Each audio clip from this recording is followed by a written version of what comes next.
This is the Make Sierra Leone Famous podcast. If you're looking to explore Sierra Leone and understand its culture and its people, you've come to the right place. On every show, you'll meet Sierra Leonean creatives and entrepreneurs overcoming challenges and beating the odds. They are artists, filmmakers, musicians, chefs, writers, storytellers, and designers leading Sierra Leone's orange economy, both at home and from the diaspora. I'm your host, Vickie Remoe, journalist, entrepreneur, and community builder on a mission to expand Sierra Leone's presence on the web. Hashtag Make Sierra Leone Famous. The other voice you'll hear on Make Sierra Leone Famous is sound engineer and producer Frank Bob McEwen at VRNC Marketing Company in Freetown, where this show is mixed and mastered. Now, make the show begin. One thing I really try to do in my books is I try to get people to question their point of view and their biases and what they like, whatever expectations you brought to the table. Because I think this is the thing, is that one of the most difficult things I think for human beings is to question what they know to be true, right? Like, because if you have to question what you know to be true, then you have to question everything else. And that is a deep and painful process. Like, that's one of the most painful things you can ever, do is sit down and start questioning. If I ask questions about this, I must then ask questions about that. I must then ask, and it's really painful for people. In fact, it was really painful for me because the reason I wrote the Gilded Ones was that growing up, you ask all these questions about what it means to be a woman, especially in the context of society and religion and all these things. And what's the first thing people tell you? Oh, Bo, come on, I asked the question and two baku, waiting, go just left in then, right? My guest today on the Make Sierra Leone Famous podcast is the best-selling author of the epic fantasy novel, The Gilded Ones. She is originally from the great country of Sierra Leone in West Africa, which is why she's on this program. She left Sierra Leone at the age of 9 and moved to the US, where she studied creative writing, later on studying to be a screenwriter, and all the while working on the magic that is The Gilded Ones, which came out, I feel like it came out during COVID last year. It was our escape, our COVID escape. And the sequel to The Gilded Ones, The Merciless Ones, is out now, I believe, correct? Yes. No, it comes out the 26th of May in England, and it comes out the 31st of May in America. And The Gilded Ones is a trilogy, so the next book will be coming out the year after. So this is part 2 of The Gilded Ones. We are going to have a part 3. Yes, it's a trilogy. Yes. So basically, we're having this podcast conversation in May. So by the time you listen to this, The Merciless Ones will already be out in stores in the UK and in the US. My guest today is Ms. Namina Forna, tuning in all the way from LA, I believe. Yes. Thank you so much for taking the time. Okay, so our audience is both diaspora and national in Sierra Leone.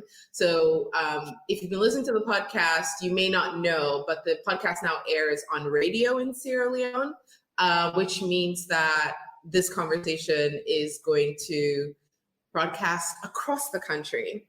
And I do feel like there may still be some people who've not heard about The Gilded Ones in Sierra Leone, shockingly. You may be shocked, but it's true. There are people here who still don't know about your best-selling book.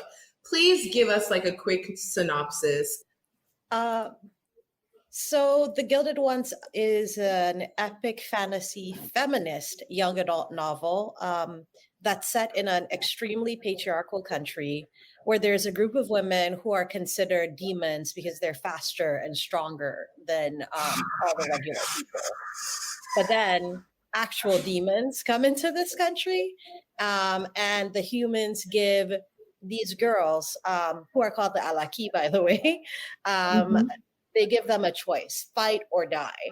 My main character decides to go off and fight these demons, and in doing so, completely changes her life and the life of people around her. I would describe it as basically if the Dora Milaje from Black Panther were stuck in the world of The Handmaid's Tale and said, we're going to burn everything to the ground. So, yeah. I'm not sure how many people listening to this have the points of reference that you've just used, but I definitely get it. And I think that locally, perhaps, the thing that would resonate here is the way you use the concept of an Alaki person in Sierra Leone, where it's such a, like in Sierra Leone, the way we use it, it's like one dimensional, right? Like if somebody says you Alaki, it means like you don't get blessing, you're good for nothing, right? Yes. Like you're not Alaki man. Yes, like you really are like no value human. Like forget about you. It's like this idea of like you don't have God's blessings, right? Like Alaki, not to God make you self na your apprentice, that kind of And that is literally the reason why I chose that word, because like, you know, from where me they go up in a salon, just like I've always liked the way that it was said. Like I've always liked the word, but like the meaning behind it, I was like, when I was thinking of how I for name the woman in this book, I was like, wait, Alaki, then Alaki not Amanda. You're worthless. Yeah, you're worthless. Yeah. And it's so hard, right? Like, I feel like for people who are not from Sierra Leone, there's reading the book as a Sierra Leonean, it's so loaded and weighted. I know that your points of reference are both Sierra Leone and the US, and this is like a global feminist story. But as a Sierra Leonean person reading the book, it's so heavy because you're like, this is painful. Like for me, I was just like, this is a lot. Like, because if you actually juxtapose women's reality in Sierra Leone, while it's not as fantastical as this, but the fact that it's so close, like I was so triggered. I was so triggered. Yeah, no, I was so triggered, like down to, you know, this rite of passage that requires that shedding blood, denoting whether or not you cross over or not, and connecting that to female genital cutting in Sierra Leone, and how, you know, to become a woman in Sierra Leone, you must also shed blood. So me, I was reading this like, girl, whew, this is a lot. I'll put this book down first because I'm not able. I'm not able. Was that, like in those instances, were those scenes and those moments from Sierra Leone, was I like overreading? Like, did I just go, oh? You were not, because of course, like I grew up in Sierra Leone, you know, I left to America when I was 9. And like, I sort of grew up with like that specter of like the cutting in the back of my mind. But what I always found fascinating about it was that people would tell you that it's for your own good. You know what I mean? Like my grandmother would tell me it's for my own good, you know, Namina, if you want to be woman, you must, you know, like, and every time I'd have conversations with people, it would be, it's for your own good. And what I found interesting was like also growing up in the US, in Atlanta, Georgia, which is like very, well, in Lithonia, Georgia, really, which is like very religious. Like I grew up down the street from New Birth Baptist Church, you know? And so there's, I grew up with that parallel of purity culture in America, where again, when people are doing things to oppress women, they're saying, oh, it's for your own good, right? And so I found it fascinating. I moved from one culture to the other. It's still the same thing. It's still the same thing that's happening. And I knew that people would read the book at different levels, because I feel like if I gave the book to a Sierra Leonean person, they would read it and be like, oh, I get so much of this, but also, wow, this is stuff laid bare, and it is triggering. you know, and then another person would read it and just think it's like sort of fantastical. So it's always interesting to me, depending on the culture the person comes from, how they interact with the book. Because people from Sierra Leone, from West Africa, from Asia and the Middle East react to the book one way, right? And they will, you know, DM me saying, I feel seen, um, like on a level that I haven't been seen before in a fantasy book. Or wow, this was like my experience. Whereas like if you go to Europe and America, they're like, oh my gosh, this could never happen. Da, da, da. Which irony, irony. Right. And I'm like, I wrote this book in America because we have the exact same tendencies and do the exact same thing here. So don't be like pointing at other people like, yeah.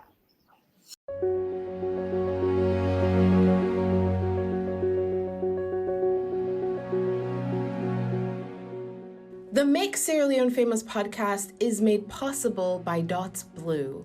With its certified air freight service, .Blue is the easy and affordable way to ship to Salone from the US or from the US to Salone. No need to wait till someone is going home. .Blue will deliver your next package to Sierra Leone in 15 days or less. To ship with .Blue, contact us on WhatsApp on +1 240 460 2056 or +232 88 313 330. In Sierra Leone, you can find our office at 17A Wallace Johnson Street in Freetown. Fly and go with .Blue. We go deliver for you. DOTBLEU.com.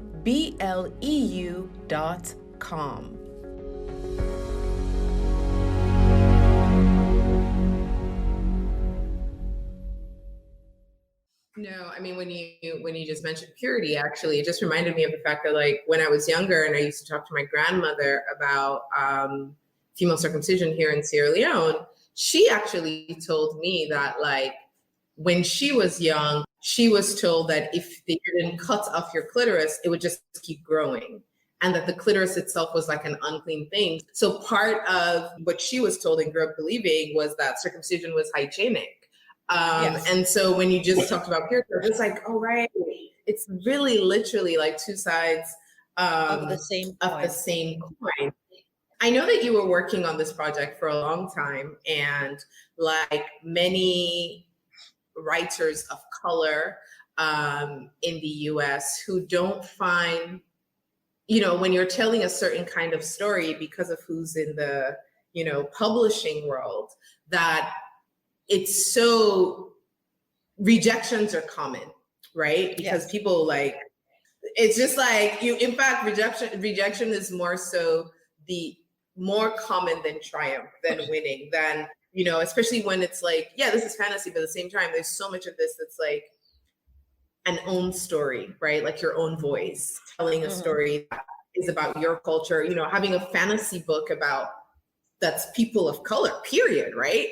How did you cope with those years when, you know, you knew that this was something, you know, that had to come up, first of all, like out of you. You knew that you were onto something, but like the doors were closing. Like, no, thank you. Like, thanks for trying, but no.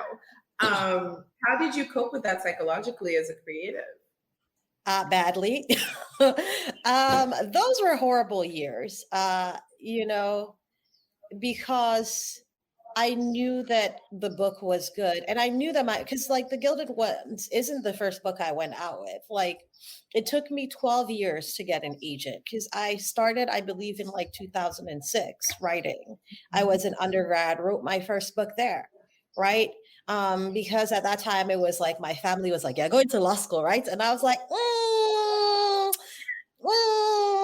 so I was like, let me write a book quickly. If I can get it published, that means I don't have to go to law school, and I can show them that I don't, you know?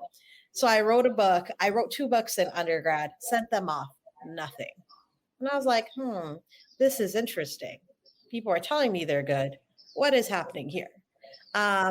And I could not stand the thought of law school. So like I ended up running away to film school. And I went to USC, University of Southern California, and did my master's in film production with an emphasis in screenwriting. And during there, I wrote The Gilded Ones in class, incidentally. I sent it out again and nothing. But like at this time, having been at USC, like I really sort of understood what was going on. And I'd seen the statistics in publishing, because like when I wrote The Gilded Ones, it was 2012. There were like no Black people in young adult at all, like in young, especially in young adult fantasy. And if they were, like they were writing under a pseudonym and they were hidden. Because I don't know anybody like from that period. But like the thing that sort of really brought it home was when you graduate from USC with a master's in screenwriting, you get to do what's called first pitch, where you sit down and all these agents and managers come and they talk to you.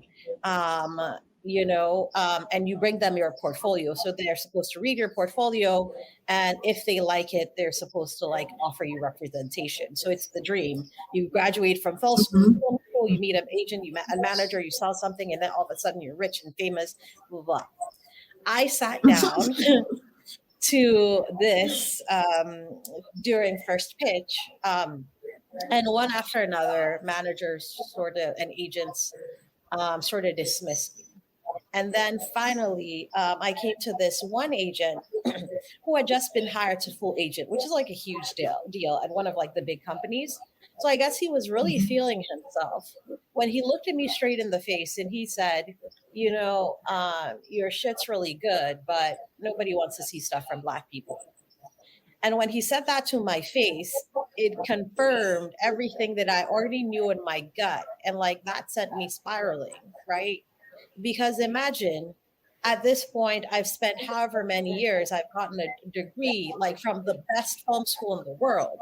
For you to tell me to my face that all of that, like all my qualifications mean nothing because of the color of my skin. And like, honestly, like I got very deeply depressed. Like it was a couple of years of just sort of being depressed, trying, but like still trying. And what kept me going was that, when I was growing up in Sierra Leone, like I grew up during the not fun times. And so what I would do was I would read obsessively. Like I'd read like Lord of the Rings and all these like any book that I could like sort of get my hands on that was like fantasy. And what that did for me was that it made me feel safe, right? It made me feel like I could do anything as long as I put my mind to it. And that's what I knew I wanted to do for other people. No matter like how like dark my books are, in the books, these main characters, they have agency, meaning, they are the ones who go and they make things happen. And it doesn't matter how bad their circumstances are. They always rise and they always overcome. And that's what I wanted to create for other people. Was I wanted to create these spaces where you can see yourself reflected in a positive light, and you can see yourself doing anything that you put your mind to. And this was especially important for me to show Black people, to show African people in this light, going forward and changing the world and making things happen, And so that's why I persevered, was I knew that I wanted to one day write books that would do that. And I hope that I have.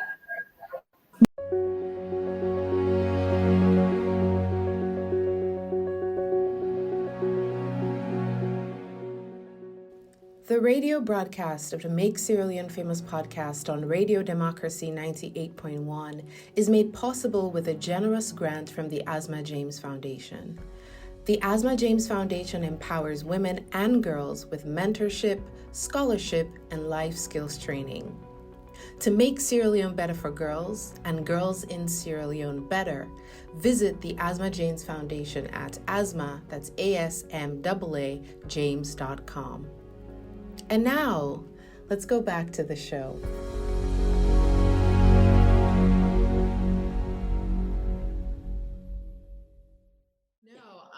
As as you're talking about being in Sierra Leone and being an avid reader, I remember actually, I mean, we're like about the same age, I think. And my grandfather had a library in the house during those not so fun years. And they didn't have colorful pictures or like covers or whatever. But what was going on was so bad that like you needed a place to escape to. And we were stuck at home. So it's not like, you couldn't go, we weren't going to play with friends. We weren't going to school, and you were just as at home. So it was, for me, it was just literally just like, well, we can't play outside. We can't go there. We can't go there. Okay, daddy, look, gets them book there soon. Let me go see. And I remember picking up Anne Rice. Which one? It's heavy with the vampire or the other ones? It was the vampire. It's like one that's like Asher or Lasher. I can't even remember. But it was definitely the vampire, her vampire, in that whole vampire realm. I can't remember. And it was like vampire stuff and sex and like craziness. But it was delicious. It was like delicious from my 12-year-old mind. Just like, oh, wow. Oh my God. Like, I was like, do they know what's in these books? Yes. And it was definitely like a great moment for me because in that, because I was here for the coup d'etat in 1997. And so we left like kind of 3 months after the coup, but in that 3-month period, we were stuck at home, not doing anything. So those books were like and they were huge books. Like, how y'all be doing fantasies. Like, y'all don't know 150, 200. No, it's like 400 and something, 500 pages. So they were such a gift at that time. So I can definitely relate to fantasy. And also it's like, sometimes because fantasy is so extreme, it almost makes you feel better about what you're going through in a way. Yes. Because you're like, well, at least mine's not that bad. This is crazy stuff. I think that's the amazing thing about fantasy is that fantasy allows you a remove, meaning that like, it's almost like there's a glass around you. Like, so no matter what's happening in the book, this isn't real. I'm not going to be eaten by monsters. Like, I'm not going to be like, it isn't real. So that means that you can engage with it and then leave being like, oh yeah, I was just in a different world. And like, that's the amazing thing about fantasy is that you can talk about basically anything you want to in fantasy just because everyone knows it's not real. And at the end of the day, there's a happy ending, unless it's a George R. Martin book and you're reading like Game of Thrones. Because then I don't know what to tell you. That's a different fantasy than from what I write. So, yeah. So speaking of fantasy, just because it's one of those genres that I think that Black people sometimes tell themselves it's not for us. And I think the reason why we dismiss fantasy because we don't see ourselves in it. It's like rock music, right? If you don't show me any Black people who are rock stars, I don't see representation. I'm not going to feel, do you understand what I mean? Like you have to kind of feel like. And that for me is the funny thing is because we started fantasy, like from the Egyptians on up, like just think about us, the Sidom, now we gani lap ideta we but a spider and all this and we won't show this, like all that. That is fantasy. That is absolutely fantasy. It is the reason why Black people don't engage in fantasy in the European and the Western concept is because, yes, it's like white fanboys. Before. Now fantasy is more inclusive. Like that's why I write the fantasy that I do, to make sure that you can see yourself and see positive reflections of yourself in these worlds so that you can come into my world. And if you don't like my world, then you can hop to the next writer's world if you enjoy. Until you find the world that you enjoy. We're there now. you know, you don't think about it until there is this like breakthrough, right? And you can like process. Because I remember when I was reading, like I found Northern Lights by Philip Pullman, also randomly. Again, being in Sierra Leone, it was funny because I wasn't buying these books. Right? It was basically coming home to Sierra Leone. And again, in my grandfather's, at home, I don't know, it was in my grandfather's library, but my grandfather, I don't know how he had these books. And he had already passed on by the time I discovered. I'm telling you, by the time I discovered Northern Lights, my grandfather had already passed. Like he passed like a year before. And it was my first visit to Sierra Leone in the aftermath of the war. I hadn't been home for 10 years. And it was just like, I remember discovering it just because, again, it was this needing to escape from trying to process. I hadn't brought any books with me. And so the reality of what Sierra Leone was at the time was just like very real, right? Like buildings still had holes in them and whatever. And I needed, I was looking for something like, and I just saw these books and I started reading them. And yeah, in reading them, like the fantasy realm, you're like, in the entire time I was reading those, you know, that series, I never felt like this, I could not see myself in that, right? This whole idea, there was just like, this is like white people's fantasy. As much as I enjoyed it, but like, there was no feeling. I mean, the first person I think who brought home that feeling of being seen in fantasy for me was Tomi Adeyemi, who went to Harvard. I forgot what is her book called? I think it just got, what is her book? It's like also fiction. I mean, Children fantasy. of Blood and Bone. Children of Blood and Bone. Yes, Children of Blood and Bone. And I remember when I picked that up, I was like, Daddy said it talk. You never put me inside. Yes. I want these in our gods and goddesses, spirituality. Please bring more.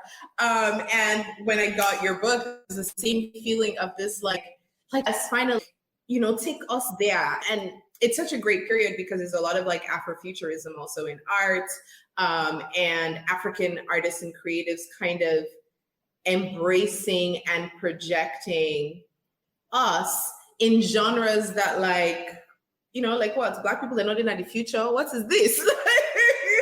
I'm in the even when, and this is one of the things when I watch like the movies, when these books get made into movies, I can always say, so then people are they're able to imagine all kind creature, but even for imagine say black man then they among the cast. Like you can be, and so that's where the fantastic. racism hop up. Because like, I mean, even how there's like the Little Mermaid is gonna come out and it's like with the Black Little Mermaid. And like there's people being all mad and saying, oh, in the 14th century, a Black woman with a white prince would not have been possible. And people be like, but a mermaid, a literal fish with a human being. Yes, you can believe in the fantasy of a mermaid, but that's a whole kingdom under the sea. But you cannot believe that the race, like there's a transracial world of possibility. No, it is really, really happening. We will be right back after this short music break.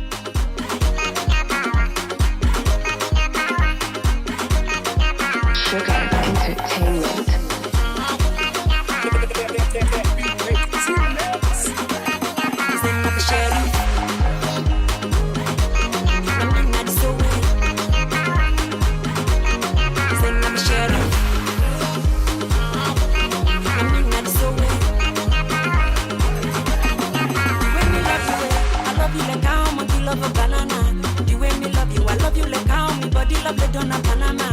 Baby, love me, yeah. Like in a day, you go give me banana. One game bobo, you make us sit on house. I know cook us something nice for you, yeah, now. And I'm looking very nice for you back, down now. Look down the bar, we want judge me, man. Nine cocoa boros. All the way from the sea, I'm shutting down the city. I'm killing the bait, in fact, I know can't go pity.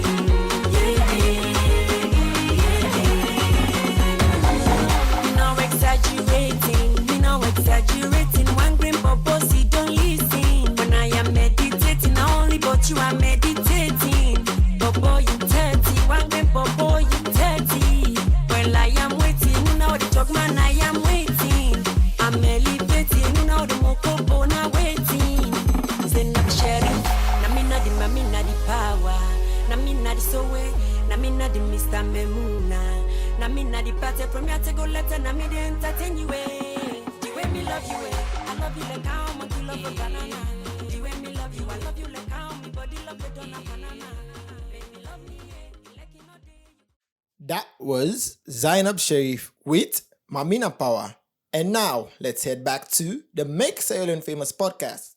Anyways, how have you been able to deal with, I mean, very few people get the kind of success that you've had with the book, right? Like being a New York Times bestselling author. I mean, people feel like they hear it a lot, but it really is a rarity.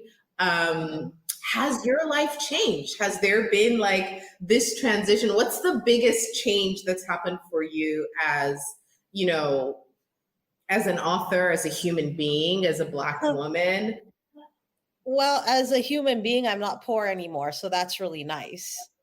Ah, that's Like- right. No, let's be like 100%, because like in all the years, like I want to say this very carefully, because I know that there's like a lot of artists who are going through the struggle, and I can relate because I've been there.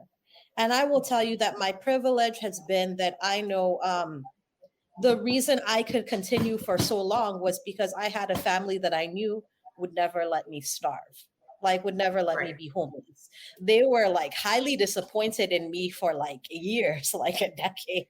They're like, this is why I know I'm serious, you know, but I knew they were never going to let me starve. And that was my privilege, was that I knew no matter how bad things got, I could always go to my sister's basement and stay there, right? I think the But- first time I met you, you were coming to Yeah. stay in your sister's basement, actually. That one time I met you in Atlanta. Yes, you saw me in the struggle. That's why I I didn't saw talk. you. That's why I didn't talk. I was in a state of frustration. But I must say, if you don't know, Namina's sister is Dr. Fatou Forna of the Mama People Foundation. And I know everybody in Sierra Leone knows Fatou, basically. Like, how could we not?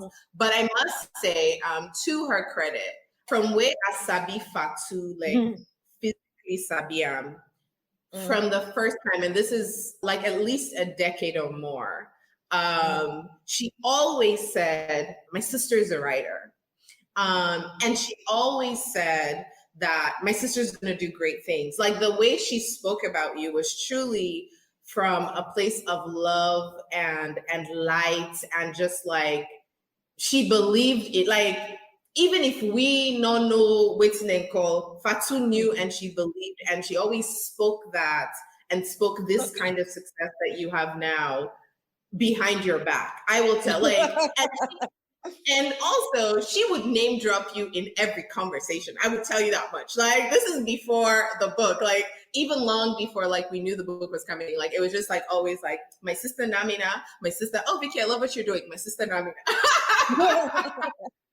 And I love it so much. So I totally like I have witnessed what you're saying about you always had a place to go, and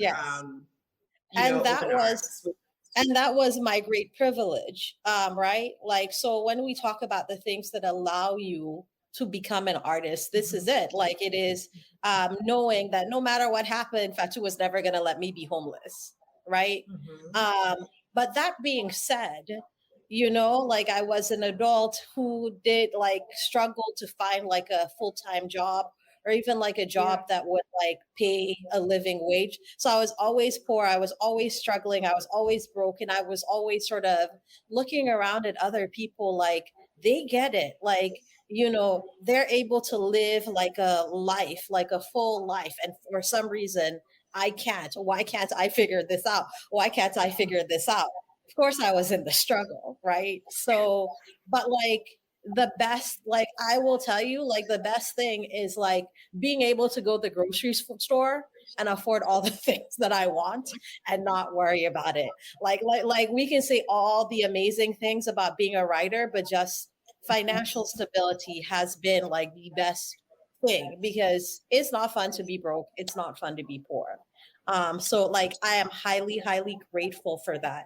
The other thing I'm highly grateful for that is that I'm now in rooms that I could never have imagined, Like yesterday, I was like at an event with like Vivica Fox, and I couldn't like. I was just like, "It's Vivica A. Fox." I don't know. Like she's right there. She's like, Yeah. and I was like, "Oh my Yes. God." I was like over there, I'm like, how do I go up to this woman and say hello? I know I'm not. But I'm like, how do I say hello?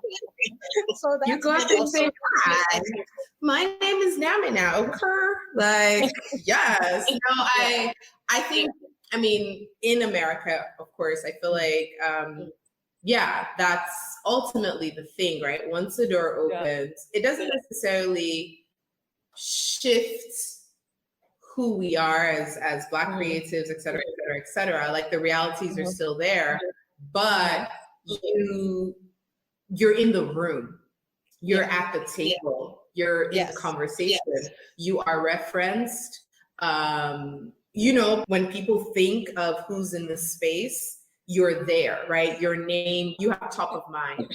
And it's only when you're in the space that like you can really start to shift things, right? Change the conversation and representation in the work, but also then other people who are now on the outside looking in, who've not yet made their way into the room, when they see you there, it gives them courage because they know like maybe my time will come too. Like if she's made it,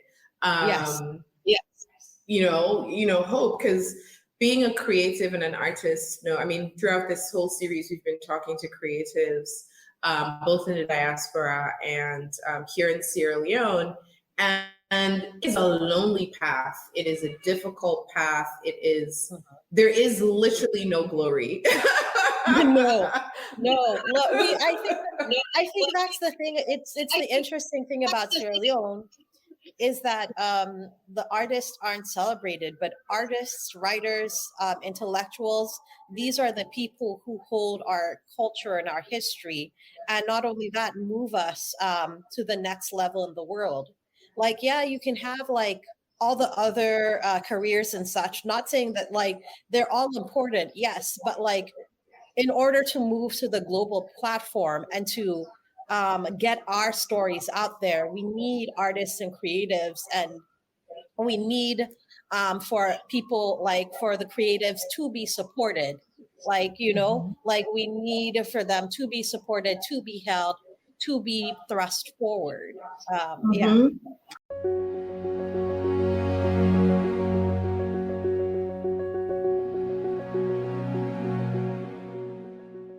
We will be right back after this short message from our brand partner, the Dollhouse Boutique. The Make Sierra Leone Famous podcast is supported by the Dollhouse Boutique, an American household brand for one-of-a-kind fashion and bespoke creations. Find your next stylish look at shopdollhouseboutique.com. We have stores in Baltimore, Maryland, and Los Angeles, California, showing the best of local designers. Our first international fashion boutique opens in Sierra Leone in 2022.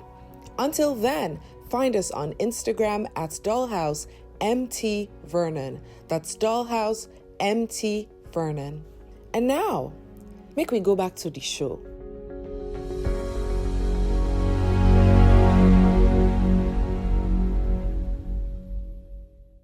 And sometimes it's not even a question of government giving you money, right? It's that the recognition that your name is on their lips, that when they go to places and spaces, they use your story, they use your name, they use your work as a symbol of what's right and who's doing something right. One thing that I think, like, you know, like how Obama started his, you know, reading list and what he's listening to. And there are a lot of people who laughed at it like who cares? But it does matter when people with power say your name out to the world. Because they do have, you know, they do have that kind of influence. And so my thing is like, yeah, people might say, well, Sierra Leone has so many problems and so many issues. The governments can't invest in arts and entertainment because they have to do in health and education. And I'm like, yeah, but investment isn't always monetary, right? Like you could, you know, create opportunities and connect the dots for Sierra Leonean creatives. But not only that, there's the return in investment. Like, for instance, if we look at like Korea, what Korea has done with K-pop and K-drama, like think about the way that like Koreans have been, in a word, humanized by the sheer output of like what they put out there into the world, right? Like there are like right now everywhere across America, like all the teenagers are like growing up listening to K-pop and watching K-drama and wanting to go to Korea and wanting to be a part of Korean culture. That is a return in investment. If you like have like the globe directed towards you, that is a return in investment. And I see no reason why Sierra Leone can't do the same, especially given we are a small country and we have like people who are so creative and want to work and want to do things. I'm like, if we're talking about Sierra Leone to the world, it's Sierra Leonean artists to the world. Like these are the people who bring eyes back to the country and bring money back to the country, the cultural ambassadors. I know you. I'm glad somebody said it. I mean, you know, sometimes it can feel like I'm talking, you know, I'm just talking to myself or whatever. But this is what I've been saying, that ultimately, you know, if you want to make Sierra Leone famous in that way, it's not really the politicians, right? Politicians can't make your country famous because they can't create value in the way that an artist and a creative can. They can't propagate your culture. They can't translate a culture into an experience. They can't give you that tangible thing that makes somebody says, oh, I want to try jollof. A politician can't do that. Yes. You know, a chef can. And specifically Sierra Leonean jollof, because Sierra Leonean jollof is the Thank you. They can't have everybody singing a song and dancing at a party and saying words they can't even pronounce, right? A musician can. Burna Boy can fill up Madison Square. And what he's selling is culture. It's not just music for music's sake. It's Afrobeat. It's a whole, he's a cultural ambassador for not just Nigeria now, for the continent. It's what Nollywood has done. Same thing, Nigeria, the export of Nollywood, not just like within the continent, but even into the Caribbean. Like people, you know, like the global Black diaspora, people tuning into that makes people curious about, that place where they do this thing and this story. It really is, it's a thing that only artists and creatives can do.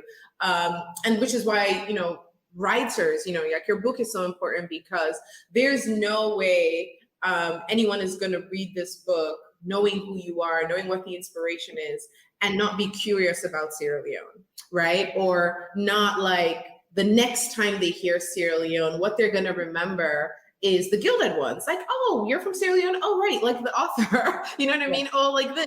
And so you give people like a different point of reference that we in Sierra Leone so badly need, given the fact that the existing and pervasive points of reference are ones of death and destruction and disease, right? So which is why this, you know, it's so important. Anyways, let me get off my soapbox because, you know, I could be on this all day, is what I do.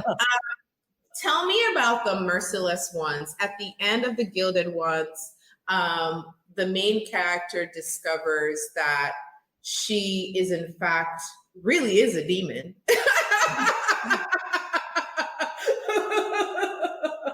Right? Like, it's like, well, no spoilers. No, part one, right? I mean, come on.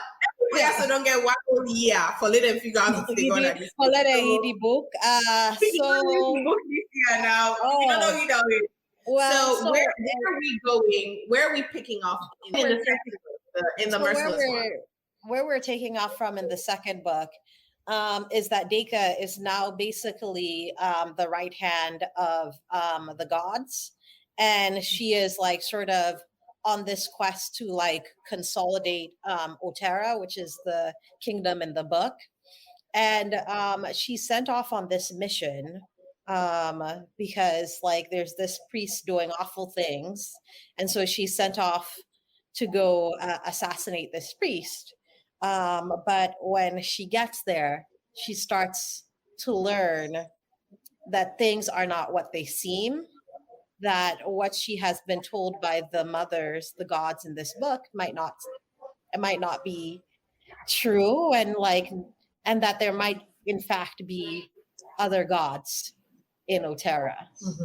Right. And so this book is sort of because the way that I think of the series, the trilogy, is that it starts off like this and then it opens. It's like a flower, right? So like Okay. the longer you go, the more you realize about the world and what the actual truth is.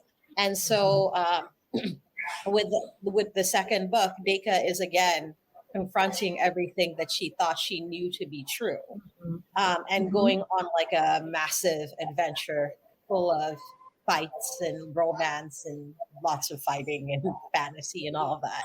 That's as far as I can say. I'm trying to be like really vague here. Like the thing about writing novels with twists is that if you say too much, you spoil things for people. I don't want to spoil things for people. Back. No, I hear you. I feel like, even the first book was this like search for the truth, right? We didn't know, like there was nothing you could take for granted. No one is who they are. Nothing is what it seems. It's like the bad guys aren't necessarily the bad guys. The good guys aren't necessarily the good guys. Like it was just like all this, just like, I want to root for. Like, oh no, I can't root for them anymore. This is so complicated. But like that's one of the things that I was sort of intentional about in this series, is because I always one thing I really try to do in my books is I try to get people to question their point of view and their biases and what they like, whatever expectations you brought to the table. Because I think this is the thing. Is that one of the most difficult things I think for human beings is to question what they know to be true, right?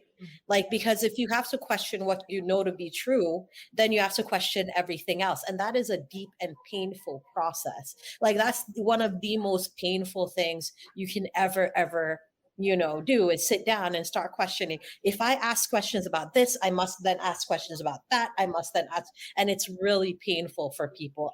In fact, it was really painful for me because like the reason I wrote the Gilded Ones was that growing up, like you ask all these questions about what it means to be a woman, especially in the context of society and religion and all these things. And what's the first thing people tell you? Oh, Bo, come on, I asked the question and two baku, waiting, I go just left in then, right? Yeah, let's accept them as they are. Not so it's right? Not so it's and I really do think that that's one of the things that keeps us from moving forward, keeps everybody from moving forward. Because if you do not question, then you stay stuck in the same sort of status quo that you've always had, and things don't get better, right? Because questioning is a very brave thing. It's also a very painful thing. So that's why in my book, I lead people through the process of questioning literally everything because I think like for me with the Gilded Ones and with the whole series, first I wanted to explain what it means to live in a patriarchy, and like what systems fall under it, and like, how do you move through that? And then with the next book, I wanted to show you what a quote unquote feminist utopia looks like. And then I wanted to question that, right? Because if we get what we want and we get a world full of women, what does that look like? And is that better? Right. So like, I really do try to lead people through these questions, just so like, if you don't feel comfortable doing it yourself, like you can do it in this book. And you can go through it and like go through it until like, you arrive at your answers. Because like, that's one thing I can't give you is your answer, Right. but I can at least lead you through the process.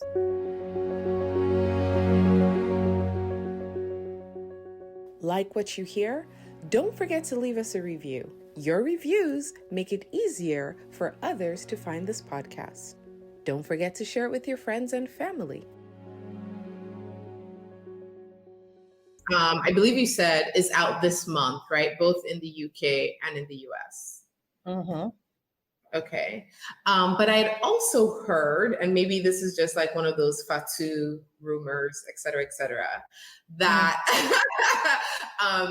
you had gotten basically like some kind of like a film production studio had bought the rights to. Yes, there's a movie deal. Yes, the Gilded Ones is Still. so the Gilded Ones is hopefully becoming a movie because right now we're at option. I finished the script and we are talking to other writers to like go over what I've written because Hollywood. Which I'm actually really excited about because like you're not a screenwriter unless there's like 3 people on your project. So, I'm very excited about that. And yeah, we're moving forward. I'm very happy with like with the partners, and we will see. That's the thing about Hollywood is Hollywood works in mysterious ways. Like it's not unusual for movies to take years in the making, but I am hoping that it's sooner rather than later. So no, I think that's so. It's just I don't know. It's just fantastic because when you went to film school, it was not because you necessarily wanted to make films, but because you wanted to kind of like not go to law school. Like, okay, well, I'll do what that's I'll see. Yes. Basically, like I ran away to film school because I didn't want to go. Like every time I thought about law school, I'd have a panic attack. I was like, "This is not for me. This is not for me." Like it was like like the Watsadi well, and you're like trying to get.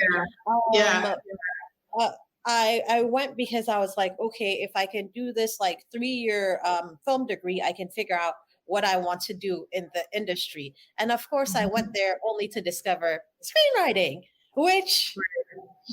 Like it just went to go in that circle. Yeah, it's like your ancestors were like, you are going to be a writer, or you are going to be a writer, or you will be a writer. Any way you come at this, writing, you must write. That is your thing. Yes, exactly. That's what they said. Yeah, no, and that's a fantastic gift. So everyone should of course go get the book. I'm guessing they're at the usual the usual suspects, the Barnes and Nobles, independent bookstores, everywhere. Waterstones, which delivers anywhere in the world, I believe. Okay, Waterstones. Yes, which I think delivers anywhere in the world. Yeah, so if you're in Sierra Leone, that's how you could get it. And then everybody else everywhere, they know where to get their books. We don't need to tell them. Y'all can get your books where y'all get your books. And you also have a website. So they could go to your website. Is it naminaforna.com? It is naminaforna.com. Also, there's a couple of people in Sierra Leone that sell my books. So like there's like Latoya Gerber. And then also I'm trying to recall her name, but she has a beauty studio on I think it's Wilkinson Road, and that's my book should be there. And then I'm trying to get it into like there's one bookshop that I'm trying to get into as well to make sure that it's there in Sierra Leone. Yeah, absolutely. I'm not going to say as a writer myself, but as someone who's written 2 children's books, it's been as a writer yourself. That's what you are going to say. Don't be out here playing.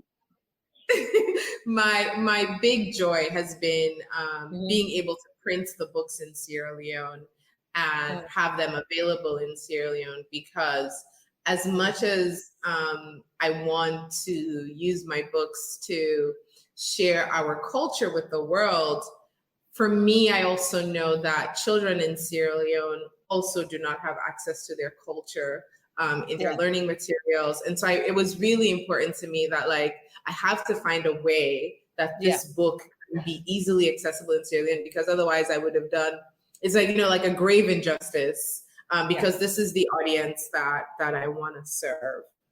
All right. So we've come to my favorite part of the podcast. And I say this in every podcast because it's true. We've come to the segment of the podcast where I get to ask you 6 fast fire questions and you have 6 seconds to say something. We don't want a lot of thought. We just want to hear what comes off the top of your mind. This is On the 6 with your author with the mostest, Namina Forna of the Gilded Ones. Namina, what is your favorite Sierra Leonean parable or expression? Stone. That's right. That's right. Okay. What song are you playing on repeats right now? Mamina Power. Oh, by Zainab Sharif? Yeah, I love that song. Me too, actually. Me too. When you want to quit, when you feel like giving up, what keeps you going? My stories, like they're in the back of your mind, like pressing like this, so you have to keep going. But also all the people who I want to like enter my world and find safe spaces there. Love that. And what was the plot of the last movie that you watched in 2 sentences?